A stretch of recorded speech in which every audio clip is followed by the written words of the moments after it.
Akhwana fiddin, a'azzani Allah wa iyyakum. Kita lanjutkan pelajaran kita dengan kitab Al-Arba'in An-Nawawiyah oleh Al-Imam Abu Zakaria Muhyiddin Yahya bin Syaraf bin Hasan bin Husain An-Nawawi rahimana wa rahimahullah. Kita masih berada pada hadis yang ke At-Thaminu wa Thalathun, hadis yang ke-38, yakni hadis qudsi, hadis dari Abu Hurairah radhiyallahu ta'ala anhu, di mana Rasulullah sallallahu alaihi wa alihi wasallam bersabda, Innallaha ta'ala qala, sesungguhnya Allah yang maha tinggi berfirman, Man adali waliyan faqad adzantuhu bil harb. Barang siapa yang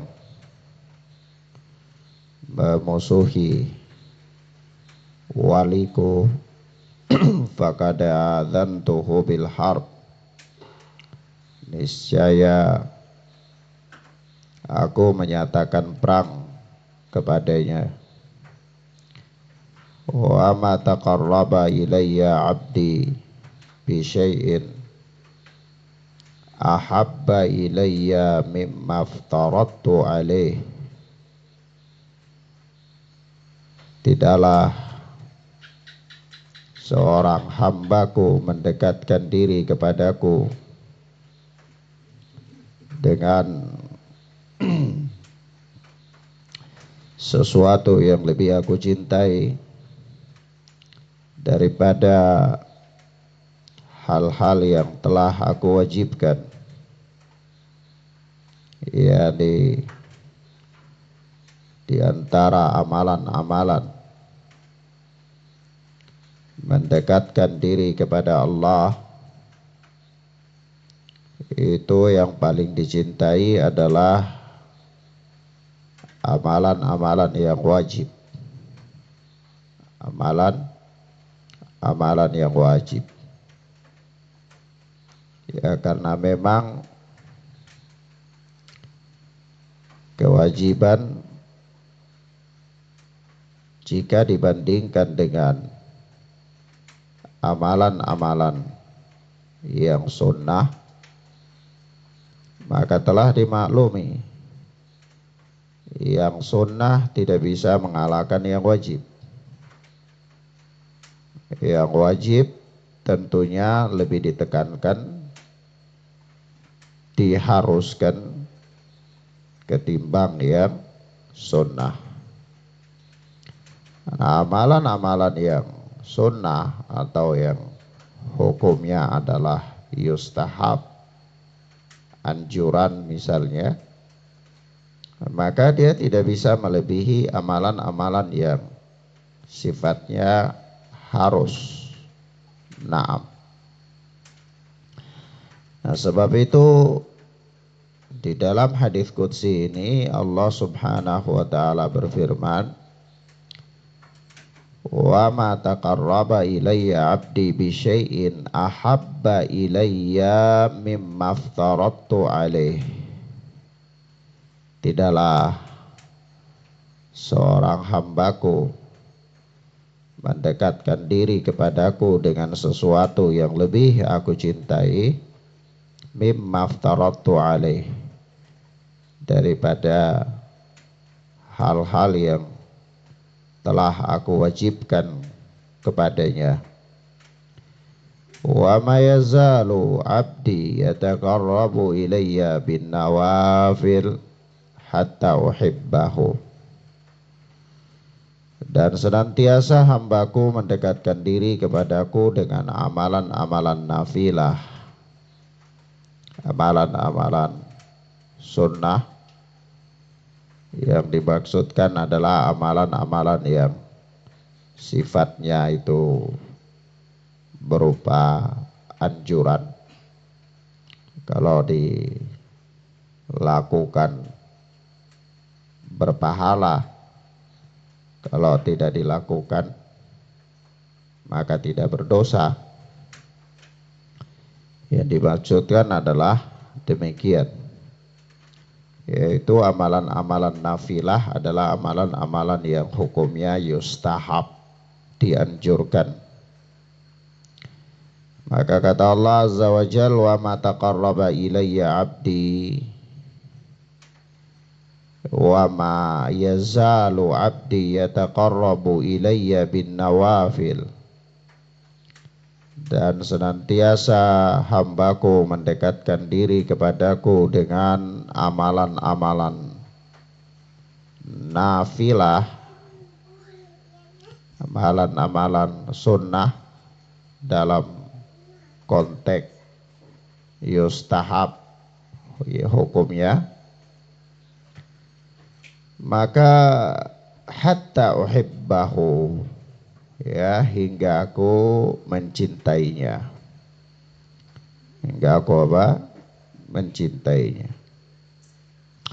Fa idza ahbabtuhu kuntu sam'ahu alladhi yasma'u bih wa basarahu alladhi yubsiru bih wa yadahu allati yabtishu biha wa rijlahu allati yamshi biha. Dan apabila aku telah mencintainya, ya, dia mencintai hamba yang mendekatkan diri kepada Allah dengan melakukan amalan-amalan yustahab itu, amalan-amalan nafilah tersebut, kuntu sam'ahu alladhi yasma'u bih, maka aku menjadi pendengaran yang dia mendengar dengannya. Wa basarahu alladhi yubsiru bih, dan menjadi penglihatan yang dia gunakan untuk melihat. Wa yadahu allati yabtishu biha, dan aku menjadi tangannya yang dia menggenggam dengannya. Wa rijlahu allati yamshi biha, dan menjadi kakinya yang dia melangkah berjalan dengannya. Wa la in sa'alani la'utiyannahu, dan jika kalau sudah posisinya demikian, apabila dia meminta kepadaku, niscaya pasti aku penuhi, aku berikan, aku kabulkan permintaannya itu. Wala in ista'adzani la u'idannahu, dan kalau dia minta perlindungan kepadaku, maka niscaya pasti akan aku lindungi. Nah, ya, maka di sini ikhwan wa akhwat a'azzani Allah wa iyyakum, ya, sebagian daripada penjelasan tentang hadis ini telah kita sebutkan pada pelajaran yang lalu. Di sini ada beberapa faedah penting, ya. Ada beberapa faedah penting, yaitu yang pertama bahwa di dalam hadis yang agung ini ada penjelasan tentang keutamaan wali-wali Allah dan bahayanya memusuhi mereka. Ya, wali-wali Allah itu punya keutamaan, di mana keutamaan mereka itu adalah Allah membela mereka. memusuhi mereka, itu berarti sama halnya dengan mengumumkan perang kepada Allah. Ya. Nah, ini bahaya tentunya ya. Nah, kemudian yang berikutnya adalah sesungguhnya derajat kewalian itu dicapai dengan menunaikan ibadah yang fardu dan yang sunnah. Ya. Jadi derajat kewalian itu kan beriman dan bertakwa ya. Kalau iman dan takwa, maka ketakwaan itu akan semakin kuat dan semakin sempurna apabila dia mengawal amalan-amalan wajib itu dengan melakukan amalan-amalan sunnah. Maka dari itu Syekh Abdul Muhsin Al-Abbad hafizana wa hafizahullah, beliau mengatakan bahwa sesungguhnya derajat kewalian itu dicapai dengan melakukan ibadah-ibadah wajib dan sunnah. Ibadah wajib dan sunnah. Naam. Kemudian catatan yang berikutnya adalah bahwa sesungguhnya hal yang paling dicintai oleh Allah untuk digunakan mendekatkan diri kepadanya adalah ibadah-ibadah wajib. Ya. Sehingga sangat keliru, sangat salah kalau ada orang dia rajin perhatikan amalan-amalan sunnah, tapi dia lalai dari amalan-amalan wajib. Ya, misalnya dia sibuk puasa sunnah, tapi dia tidak memperhatikan puasa wajibnya, atau dia sibuk melakukan sholat duha, rajin sekali jaga sholat duha, tapi dia tidak rajin jaga sholat berjamaah bagi laki-laki, atau dia tidak rajin jaga sholat pada waktunya, atau dia tidak rajin menjaga sholat wajibnya. Tapi kalau sholat sunnah dia rajin misalnya, ya. Begitu pula ada orang dia misalnya sangat memperhatikan sedekah sunnah, tapi zakat malnya dia nggak kasih keluar, ya. Nah, ini sangat keliru, sangat keliru, ya. Maka dari itu kita katakan bahwa sesungguhnya ya amalan yang paling dicintai oleh Allah untuk digunakan sebagai sarana mendekatkan diri kepada Allah adalah amalan wajib. Ya. Nah. Kemudian yang berikutnya di dalam hadis yang mulia ini ada penetapan tentang sifat cinta bagi Allah. Sifat cinta bagi Allah. Dan sifat cinta ini bukan hanya dikabarkan di dalam sunnah-sunnah Nabi, hadis-hadis Rasulullah, tetapi juga disebutkan di dalam ayat-ayat Al-Quran. Ya, sebagaimana di dalam ayat ya Allah subhanahu wa ta'ala berfirman, in kuntum tuhibbunallaha fattabi'uni yuhibbukumullahu wa yaghfir lakum dunubakum.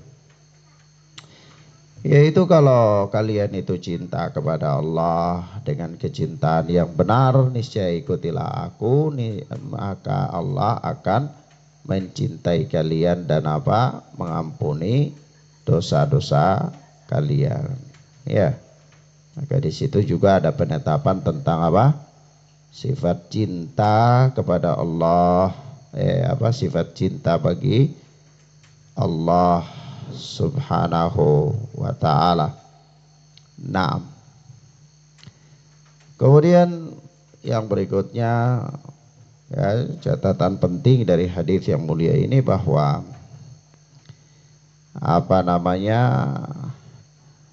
amalan yang dicintai oleh Allah itu bertingkat-tingkat, ya. Amalan yang dicintai oleh Allah Subhanahu wa taala itu apa?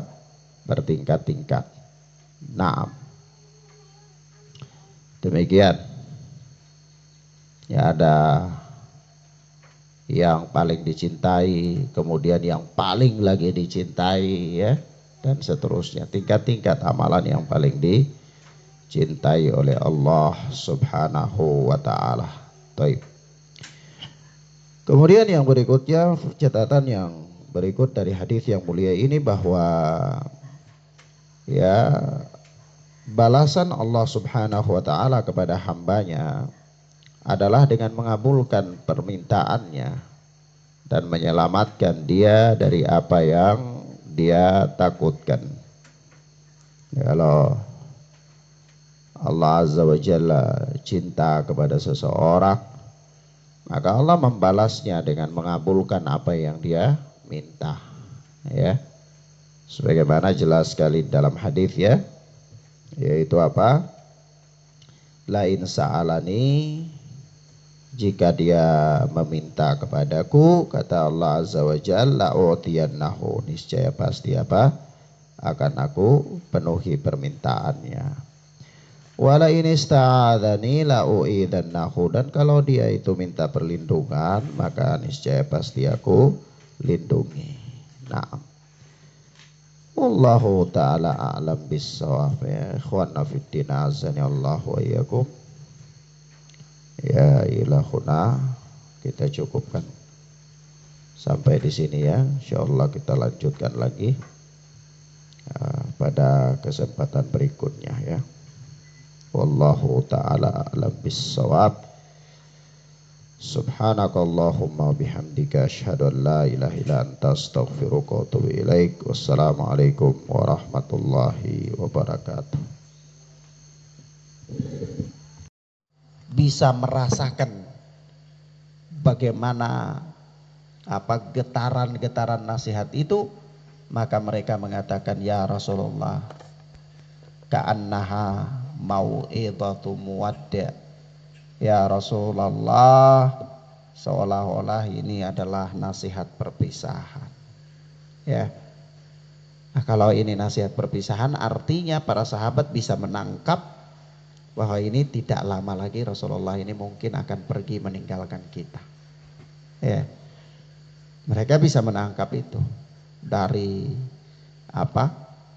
gaya Rasulullah, karena para sahabat itu peka sekali dengan Rasul, ya.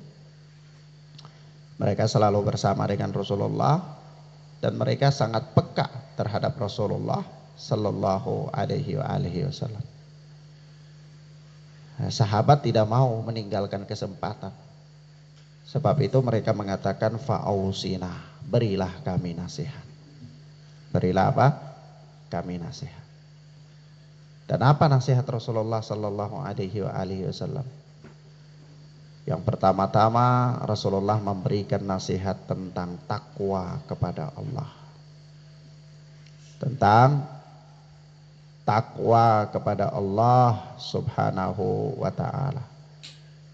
Kalau kita lihat, ya, di dalam wasiat Rasulullah ini ada beberapa perkara, di mana beliau mengatakan begini, usikum bitaqwallahi azza wajal, aku wasiatkan kepada kalian untuk bertakwa kepada Allah. Ini nasihat yang pertama.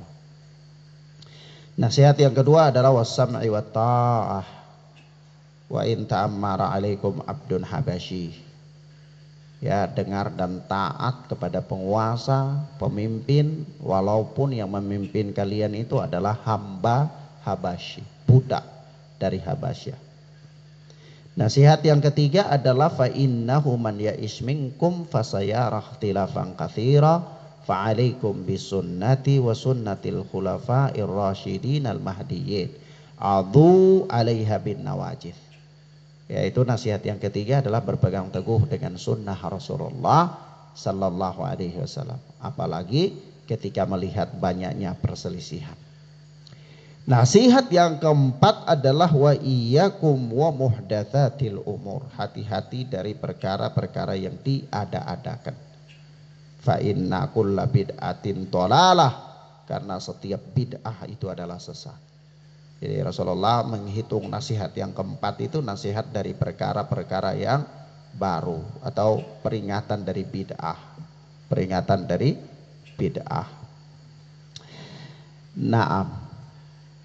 Maka ini 4 nasihat Rasulullah sallallahu alaihi wasallam.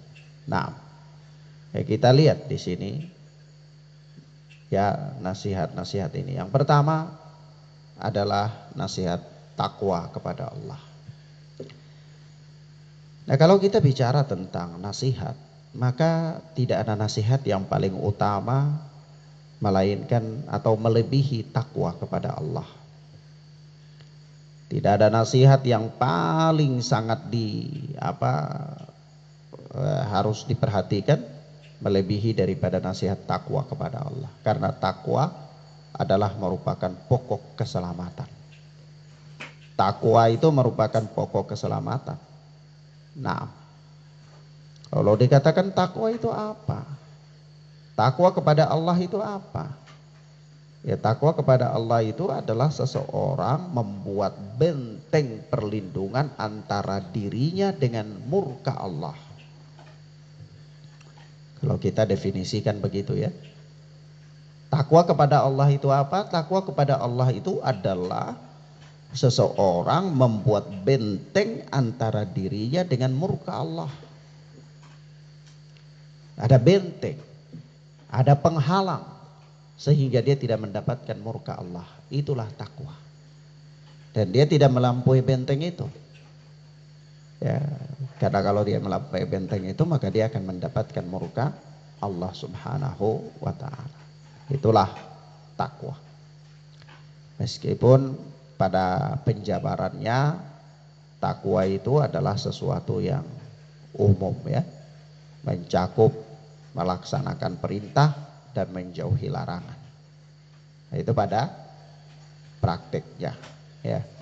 Nah, dan subhanallah para sahabat itu luar biasa sekali dalam hadis ini. Mereka meminta kepada Rasulullah sesuatu nasihat dan Rasulullah memberikan kepada mereka nasihat-nasihat yang bersifat universal, yaitu nasihat yang bersifat umum yang sekiranya cukup bagi mereka. Yaitu apa? Takwa kepada Allah. Definisinya bagaimana? Ya, definisinya itu tadi, seseorang membuat benteng antara dia dengan murka Allah. Bagaimana aplikasinya? Ya, aplikasinya melaksanakan perintah dan menjauhi larangan. Sudah, khalas. Ya. Nah, meski pada prakteknya tidak sesederhana itu manusia melakukannya.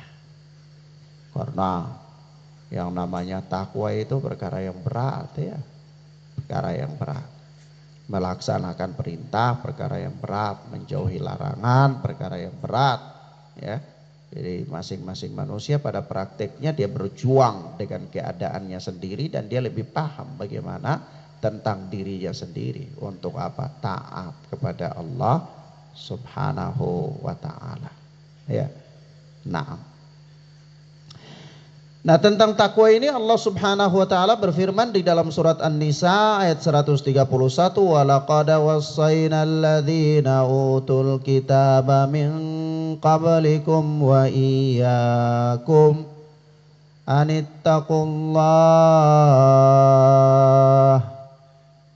Dan sungguh kami telah memerintahkan kepada orang-orang yang diberi kitab sebelum kalian dan juga kepada kalian, kepada kamu, supaya apa? Anittaqullah, agar kamu bertakwa kepada Allah. Ya. Nasihat takwa itu bukan nasihat yang remeh ya. Bukan nasihat yang sepele. Takwa kepada Allah itu nasihat yang benar-benar luar biasa. Naam. Taib.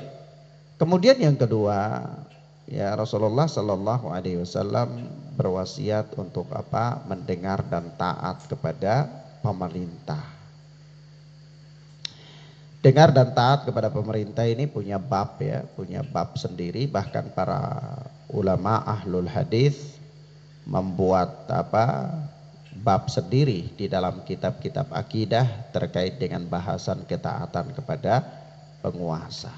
Ya, panjang lebar ya, dan sudah sering kita katakan. Tapi yang jelas bahwa ketaatan kepada penguasa itu tidak mutlak.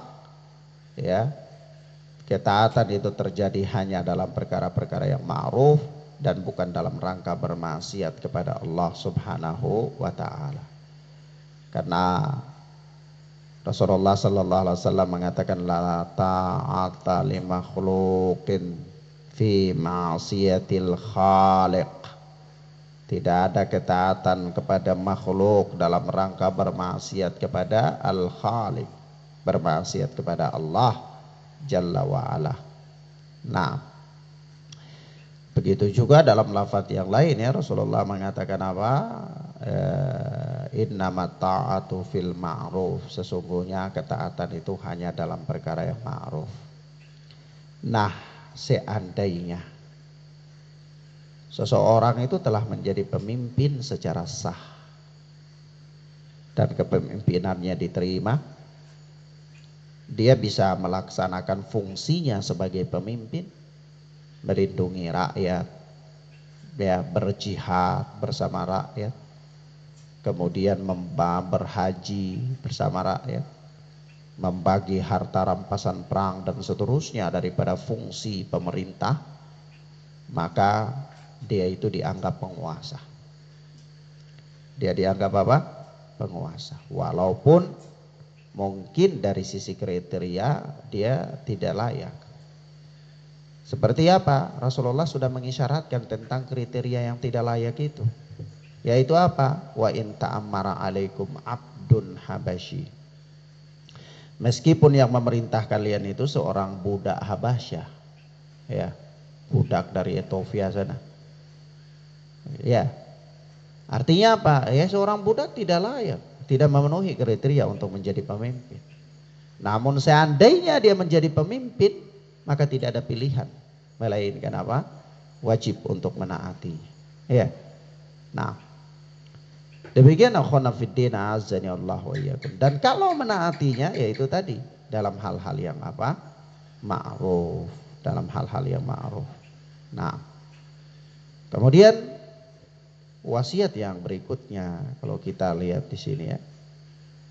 Wasiat yang ketiga ini sebagaimana di dalam apa namanya? Ustadz, kalau begitu penguasa ya, dalam interaksi dengan penguasa. Sebagaimana datang dalam hadis yang lain ya, Rasulullah sallallahu alaihi wasallam mengatakan ad-dinun nasihah. Ya, agama itu adalah nasihat. Qul liman, kepada siapa kami bertanya? Qulna liman, kami bertanya wahai Rasulullah kepada siapa? Kata beliau, lillahi wali kitabihi wali rasulihi wali aimmatil muslimina wa ammatihim.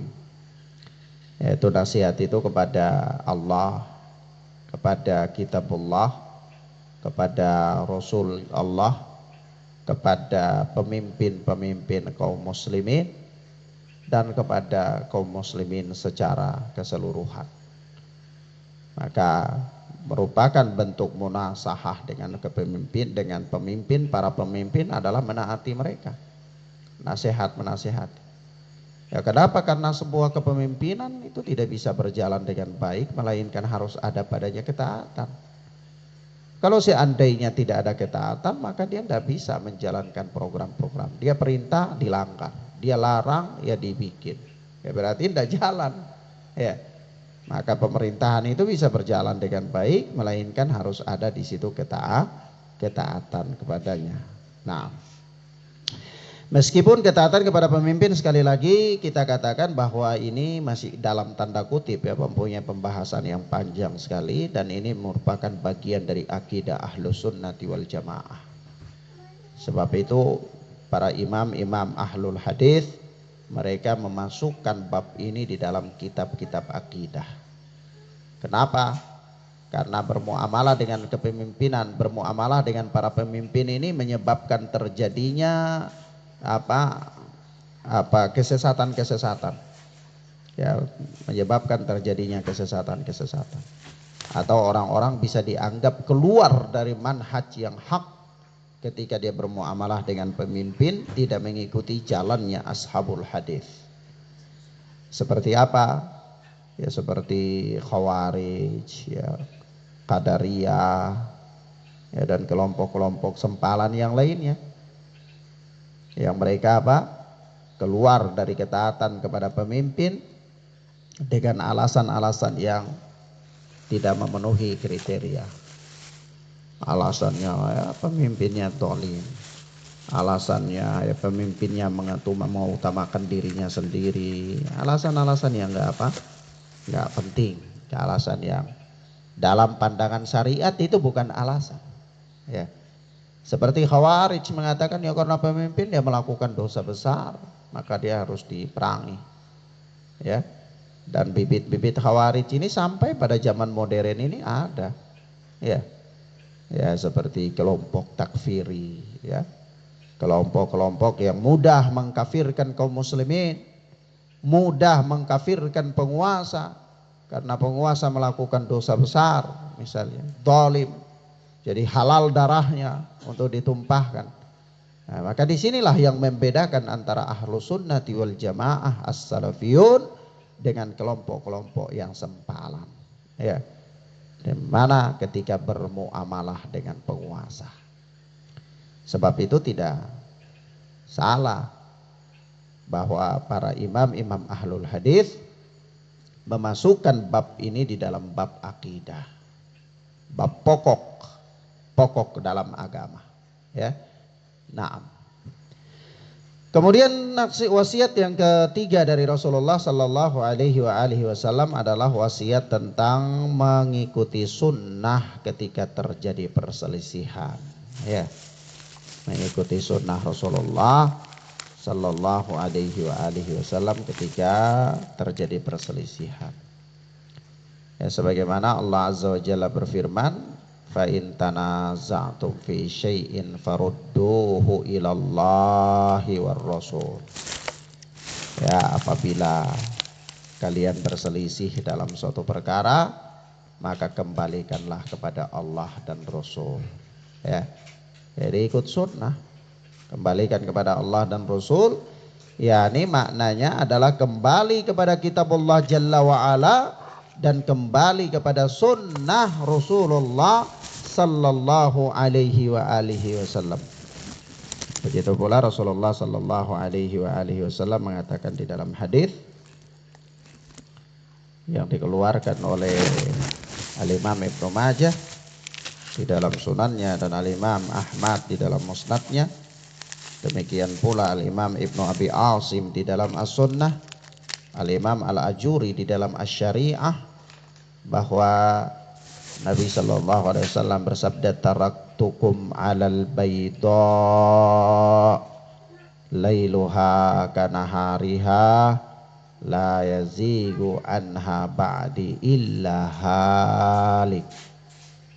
Aku tinggalkan untuk kalian agama ini dalam keadaan putih, ya, jelas, gamblang agama ini.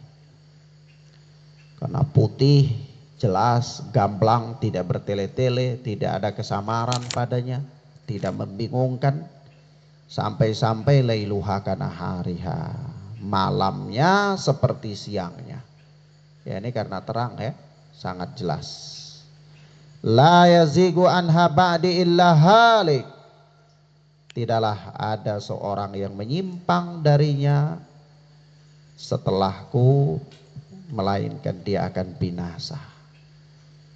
Ya, dia menyimpang dari sunnah Rasulullah dalam menghadapi permasalahan-permasalahan, melainkan dia pasti akan binasa. Dia pasti akan binasa. Sebab itu Para ulama mengatakan kepada kita ya bahwa barang siapa ketika terjadi perselisihan lalu dia mengambil pendapat orang-orang, dia mengambil pendapat si A, mengambil pendapat si B, maka sesungguhnya itu bukanlah obat. Itu bukanlah jalan keluar. Bukanlah jalan keluar. Karena jalan keluar dari permasalahan-permasalahan yang ada melainkan mengikuti sunnah Nabi sallallahu alaihi wasallam. Dari itu Syekh Shalih Fauzan hafizana wa hafizahullahu taala, beliau mengatakan bahwasanya ketika beliau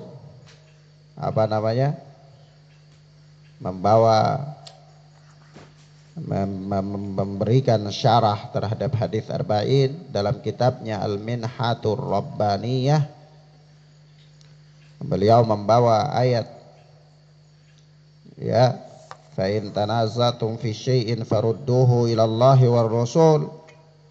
Apabila kalian berselisih dalam suatu pendapat, suatu permasalahan, maka kembalikanlah kepada Allah dan Rasul. Maka kata beliau,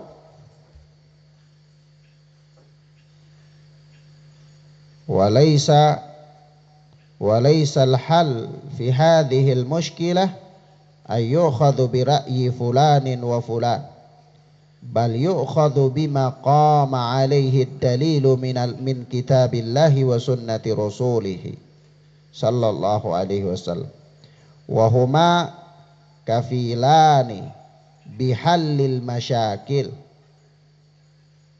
Naam, ma tarakallahu fihima min syai'in yanfa'ul ummah fid dini wad dunya illa wa bayyanahu. Farrasulu sallallahu alaihi wasallam yaqul taraktukum alal bayda lailuha kanahariha la yazigu anha ba'di illa halik. Kata Syekh Shalih Fauzan bahwa jalan keluar dari permasalahan ini ya bukan dengan mengambil pendapat si fulan dan si halan, akan tetapi pemecahannya adalah dengan mengambil atau dengan metode yang dibangun di atas dalil-dalil dari Al-Quran dan Sunnah Rasulullah Sallallahu Alaihi Wasallam. Kenapa? Karena keduanya, Al-Quran dan Sunnah, itu menjamin dan mencukupi kita dalam menyelesaikan berbagai permasalahan. Ya, Al-Quran dan Sunnah itu menjamin cukup dalam menyelesaikan berbagai macam permasalahan.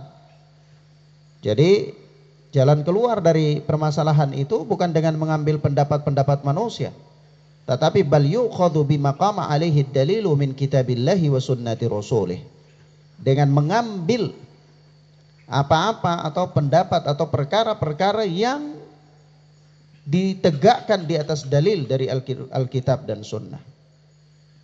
Naam, wa huma kafilani bihallil masyakil.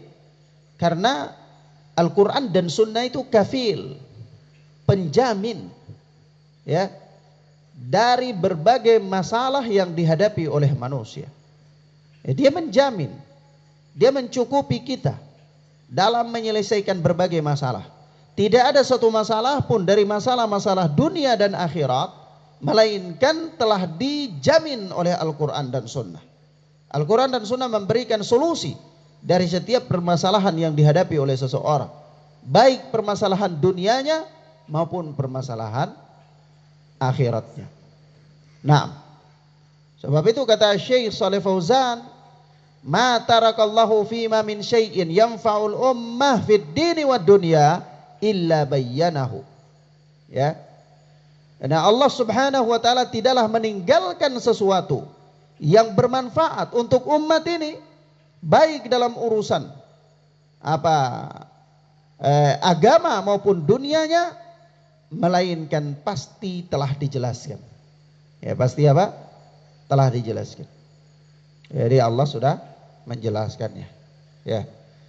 Oleh sebab itu Rasulu sallallahu alaihi wasallam yaqul, Rasulullah sallallahu alaihi wasallam bersabda, taraktukum alal bayda lailuha kanahariha la yazigu anha ba'di illa halik.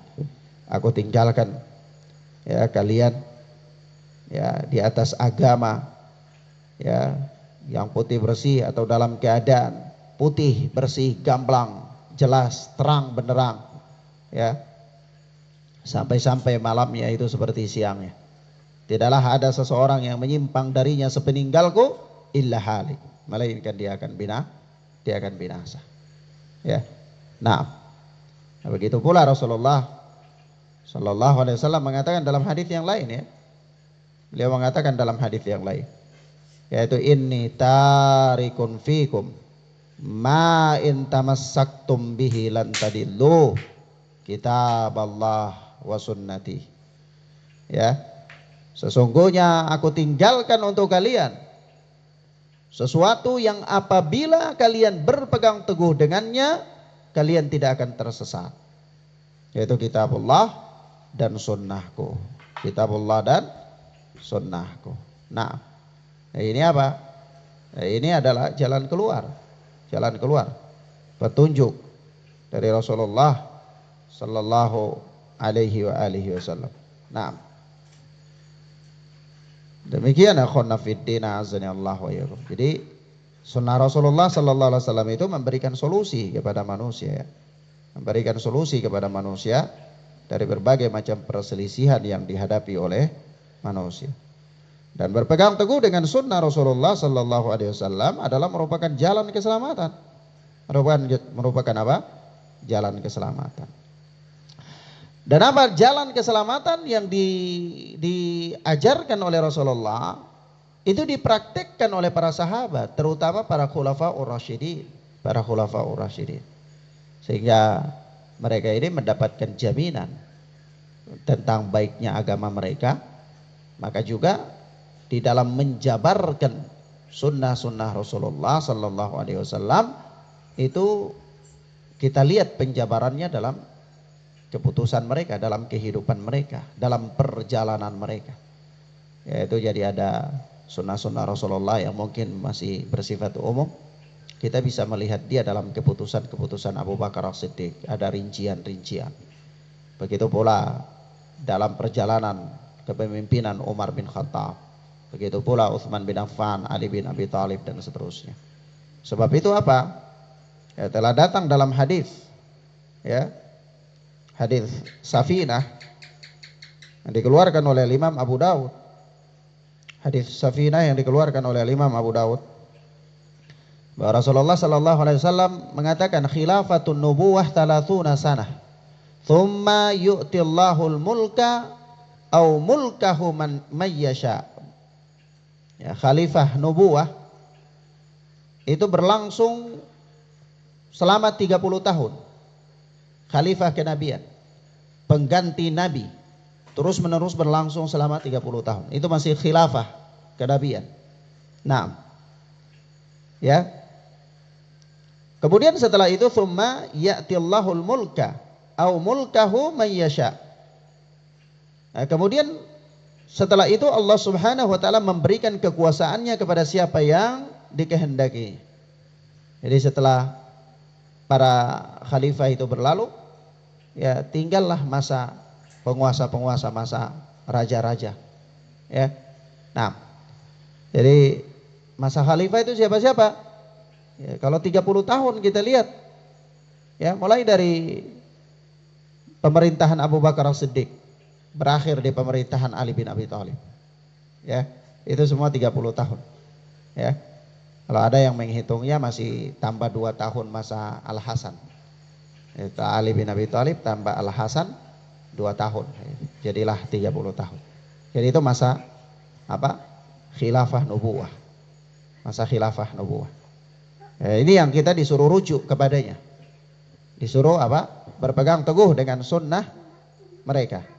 Nah, maka Ikhwanna fid din azani Allah wa iyyakum. Sebab itu kita dapati ya pada masa khalifah ya, Khalifah Abu Bakar As-Siddiq, Umar bin Al-Khattab, Utsman bin Affan, Ali bin Abi Thalib radhiyallahu taala anhum, itu banyak perkara sekali. Banyak perkara sekali yang ada dalam keputusan-keputusan mereka. Ya. Ada dalam kebijakan-kebijakan Umar, ya, dan seterusnya, kebijakan Abu Bakar As-Siddiq yang semuanya merujuk kepada dalil-dalil ya mungkin saja masih bersifat umum. Ya. Nas-nas yang bersifat umum ada dalam penjabarannya, dalam apa?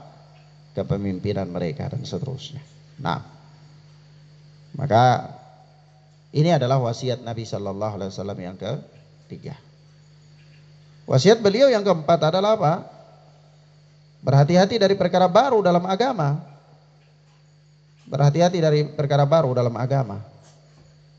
Ya, kenapa? Ya karena perkara baru dalam agama itu perkara yang tidak dicontohkan oleh Rasulullah. Sementara Rasulullah Sallallahu Alaihi Wasallam itu adalah suri teladan. Iya. Laqad kana lakum fi Rasulillahi uswatun hasanah. Dan begitu firman Allah Subhanahu wa taala dalam surat Al-Ahzab, yaitu dan sungguh telah ada bagi kalian pada diri Rasulullah itu uswatun hasanah, contoh yang baik, teladan yang baik. Maka cukupkan dengan petunjuk Rasulullah, sudah jadi teladan yang baik. Ketika keluar dari petunjuk Rasulullah, maka ini artinya kita masih mengambil teladan selain daripada Rasulullah Sallallahu Alaihi Wasallam. Nah, ini bahaya. Ini bahaya. Maka terjadilah atau adalah berbagai macam perkara baru di dalam agama. Adalah perkara baru dalam agama. Dan ini bahaya sekali. Ya. Ya, perkara baru dalam agama itu namanya apa? Bid'ah. Wasiat yang paling tidak kalah penting. Jadi di sini Rasulullah ketika berbicara tentang sunnah, Rasulullah juga mewanti-wantikan daripada bid'ah. Ya. Karena kalau bicara tentang sunnah belum lengkap, harus memperingatkan dari bid'ah juga. Ya. Nah, kalau orang dia bikin sunnah semua, nanti dia bisa bilang asam Jawa juga sunnah, kunyit juga sunnah. Ya. Padahal itu bukan sunnah. Jadi dia harus memperingatkan dari perkara bid'ah. Ada orang bilang sunnah Nabi, akhirnya dia katakan pakai jubah Maroko itu sunnah Nabi. Padahal ya bukan sunnah. Itu adat kebiasaan. Begitu dan seterusnya. Nah, ini masalah ya. Jadi kalau bicara tentang sunnah, supaya dia lengkap harus memberikan peringatan daripada bid'ah. Ya, maka tidak cukup hanya orang bicara tentang tauhid tanpa memperingatkan dari syirik. Harus memperingatkan dari syirik, harus memperingatkan dari bid'ah, supaya orang mengetahuinya. Karena orang dengan dia mengetahui sebuah kemungkaran, sebuah kejelekan, dia bisa menjaga dirinya dari. Sebab itu seorang penyair pernah berkata bahwa araftu syarra la li syarri. Aku mengetahui kejelekan bukan untuk melakukan kejelekan itu, walakin li tawaqqihi, akan tetapi supaya menjaga diriku dari kejelekan tersebut. Ya. Kenapa? Ya karena orang yang tidak mengetahui tentang kejelekan yaqa'u fi, rentan dia jatuh dalam kejelekan. Ya. Jadi kalau orang hanya tahu tentang sunnah, dia tidak tahu tentang bid'ah, maka bisa jadi dia lakukan bid'ah, dia anggap sunnah. Ada orang tahu tauhid tapi dia juga tidak mengerti tentang syirik, maka bisa jadi dia lakukan kesyirikan, dia anggap itu tauhid. Ya. Nah, dan seterusnya. Ya, Rasulullah sallallahu alaihi wasallam mengatakan di dalam hadis, man ahdatsa fi amrina hadza ma laysa minhu fa huwa rad. Ya, barang siapa yang mengada-ngadakan sebuah amalan yang tidak ada asalnya dari kami, maka amalan tersebut tertolak. Dalam lafaz yang lain Rasulullah mengatakan, man amila amalan laisa alaihi amruna fa huwa raddun. Barang siapa yang beramal dengan suatu amalan yang tidak ada perintahnya dari kami, maka amalan tersebut tertolak. Ya, amalan tersebut tertolak. Bahkan amalan yang tidak dibangun di atas sunnah Nabi Sallallahu Alaihi Wasallam itu berarti seolah-olah dia menganggap syariat ini belum sempurna, masih perlu disempurnakan lagi oleh dia. Syariat ini belum lengkap sehingga perlu dia memasukkan sesuatu baru yang untuk melengkapi ya kekurangan yang ada pada syariat. Waliyadzubillah. Padahal Allah Subhanahu wa taala berfirman, "Al-yauma akmaltu lakum dinakum." Hari ini telah aku sempurnakan bagi kalian agama kalian. Jadi dia tidak membutuhkan sesuatu hal yang baru lagi. Ya, agama sudah cukup lengkap. Maka Rasulullah mengancam orang-orang yang membuat-buat perkara baru yang diadopsikan ke dalam agama, dimasukkan ke dalam agama. Rasulullah mengatakan, fa inna kulla bid'atin dolalah wa kulla dolalatin finnar. Setiap perkara baru itu adalah sesat, dan setiap kesesatan itu diancam dengan neraka. Ya, maka ini bahaya sekali. Jadi wasiat keempatnya Rasulullah sallallahu alaihi wasallam. Nah, taib ikhwan fiddin azanillahu wa iyyakum, di dalam hadis yang mulia ini ada beberapa catatan penting ya. Ya, catatan penting yang pertama, disukainya memberikan nasihat dan peringatan ya. Nah, disukainya memberikan nasihat dan peringatan. Ya, tentunya dilihat daripada situasi dan kondisi ya, kesempatan tertentu ya boleh saja. Kenapa? Karena likulli maqam maqal, masing-masing tempat itu ada pembicaraan. Ya, seseorang harus melihat situasi dan kondisi ketika memberikan nasihat dan peringatan. Namun terlepas dari itu semua, ala kulli hal, memberikan nasihat dan peringatan itu hal yang disukai. Hal yang disukai. Dan tidak mesti orang yang memberi peringatan dan nasihat itu orang yang sudah sempurna. Tidak mesti. Karena manusia ini tempatnya khilaf. Ya. Kadang-kadang seorang dia masih terjatuh dalam sebuah kesalahan, kekeliruan. Tapi bukan berarti dia tidak boleh menasihati orang lain untuk kebaikan. Ya. Tidak mesti demikian. Yang kedua, catatan yang kedua, bahwa semangat para sahabat ridwanullahi alaihim ajma'in untuk kebenaran ya. Mereka sangat semangat sekali untuk mendapatkan kebenaran. Makanya ketika mereka rasa-rasa ini wasiat ini kayaknya ka'annaha mau'idhatu muwaddi', seolah-olah ini nasihat perpisahan, mereka katakan ausina, beri kami nasihat. Ini karena apa? Semangat mereka, antusias mereka ya kepada apa? Kepada kebaikan tersebut. Nah, yang berikut, catatan yang ketiga adalah bahwa hal terpenting di dalam wasiat atau untuk diwasiatkan itu adalah takwa kepada Allah.